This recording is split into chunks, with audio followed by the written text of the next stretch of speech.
Well, there is definitely something to talk about today, something interesting, hence the tea intro that it's been a while since I had that intro.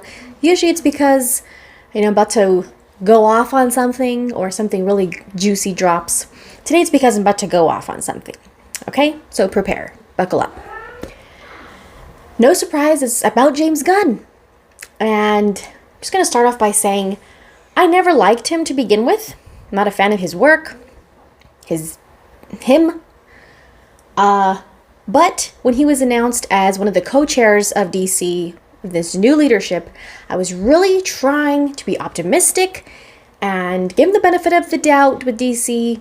And if you guys watch the channel, you know that I was trying to find the silver lining in all of this. But when the whole situation went down with Henry Cavill, I knew my first instinct that I didn't like him was correct. Okay, so all of that, trying to give him the benefit of the doubt, is out the window. And it's just been continuing in that same direction ever since then. Because I'm just sick of his condescending, misleading, saying everything and saying nothing BS. All right? Just going to start with that. But today, he posts on Twitter a lot. If you're on Twitter, you probably noticed this. He posts on Twitter a lot. He's been sharing a lot of different images of different characters, especially now that they have announced some of their upcoming projects. He's been sharing a lot of different pictures of characters related to those movies or series. Superman, different characters. Today he posted one of Swamp Thing. And I do think that people might be happy to see that character come back to the DCU because the series actually was pretty well received by a lot of fans, but it didn't last very long. So all he did was post the picture of the character. In the comments, someone just simply replied with hashtag sell Snyderverse to Netflix, which, as I mentioned in my video yesterday, there are two new hashtags that are becoming more widely used amongst the Snyder fans. Sell Snyderverse to Netflix, sell ZSGL to Netflix, which is going to be the trending event for 2/14. James Gunn actually kind of commented on that and said, it's got to be the wackiest hashtag ever since, one, Netflix hasn't expressed any interest, although we've discussed other stuff. And two, Zack hasn't expressed any interest and seems to be happy doing what he's doing. And yes, we too have talked. Kind of a lot to unpack just in that response. But I'm going to continue, then I'll go back. Someone asked what you'll talk about. Him and Zack. He contacted me to express his support about my choices. He's a great guy. Again, he seems really happy with the massive world building he's doing now. So let's go back up to the first one. First of all, why is it wacky? Just because Netflix hasn't expressed interest, even though they at one point wanted the Snyder Cut, that doesn't mean that fans don't want to show their support for something that they want to support. Not to be redundant, but it's those hashtags kind of came about because of the situation at DC, and it's showing that fans still want to support the Snyderverse. Or is he just upset that people, there's still more support for the Snyderverse right now than there is for this upcoming DC universe. That's what I think. And I don't know if that's just rubbing him the wrong way. Is he mad that, a post on Instagram from Henry Cavill, a 1-minute post, got more hype and excitement and love and support than their whole slate announcement? Granted, it's not the entire chapter of their first chapter, but so what? It's not wacky that fans want to support this universe that we have been supporting for years. I don't think, like I said in the video yesterday talking about the hashtag, the trending event, I don't think fans actually think that it's, super realistic. Oh, if we get this to trend, then they're gonna consider, licensing the Snyderverse to Netflix. No, I don't think it's not that black and white, which I mentioned before. Most of the people that I have seen talk about it know it's not very realistic to think that DC would do that. But it says that they have discussed other stuff, which that's not too that might be true because David Zaslav had mentioned before that they are interested in licensing out DC to other platforms because they think that that could be beneficial for them, and it doesn't only have to be contained in just HBO Max or whatever their new streaming service is going to be, just combining HBO Max and Discovery Plus, whatever. We all know Zack is happy there. We all know that, and we're happy for him. But he's never going to, he's never going to not appreciate the fans still supporting his DC universe. He's never going to discourage fans from supporting him, as long as, we're doing it in a respectful way. Some people do get a little too, out there with how things that they post online, but that's going to happen with any fan base.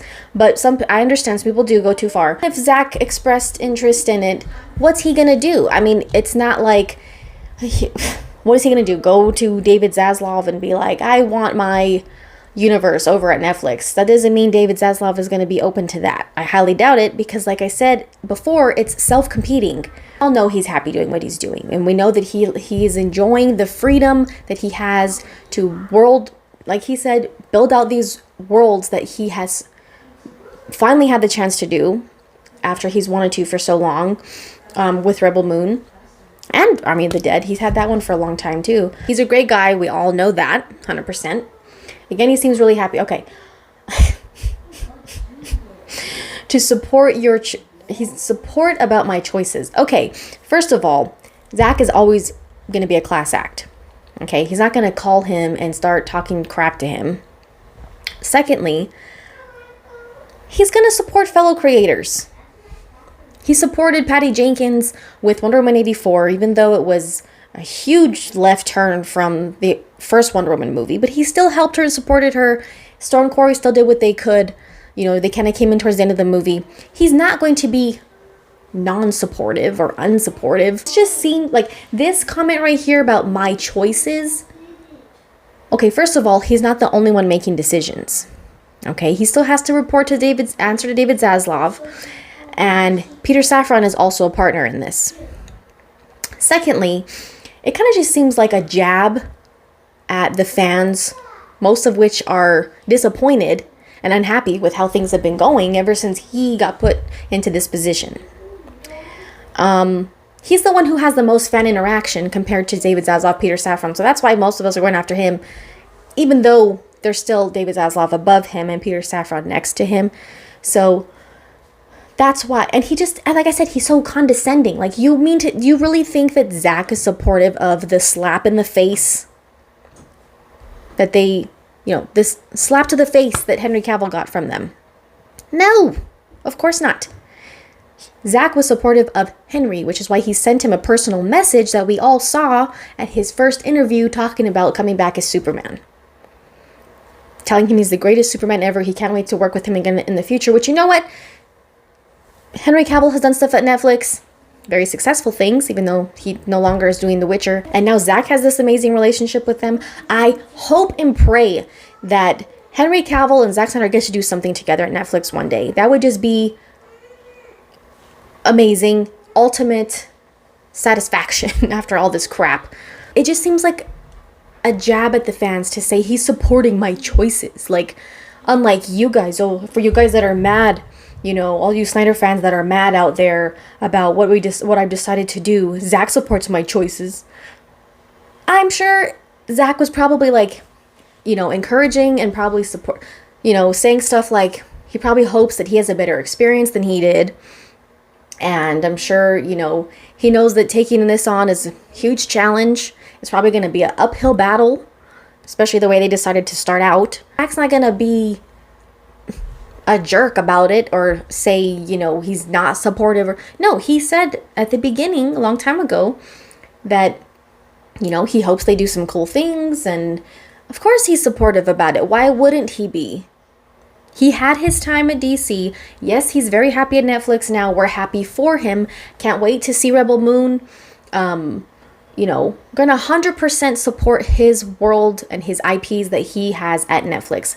1000%. I feel like he said that specifically just to,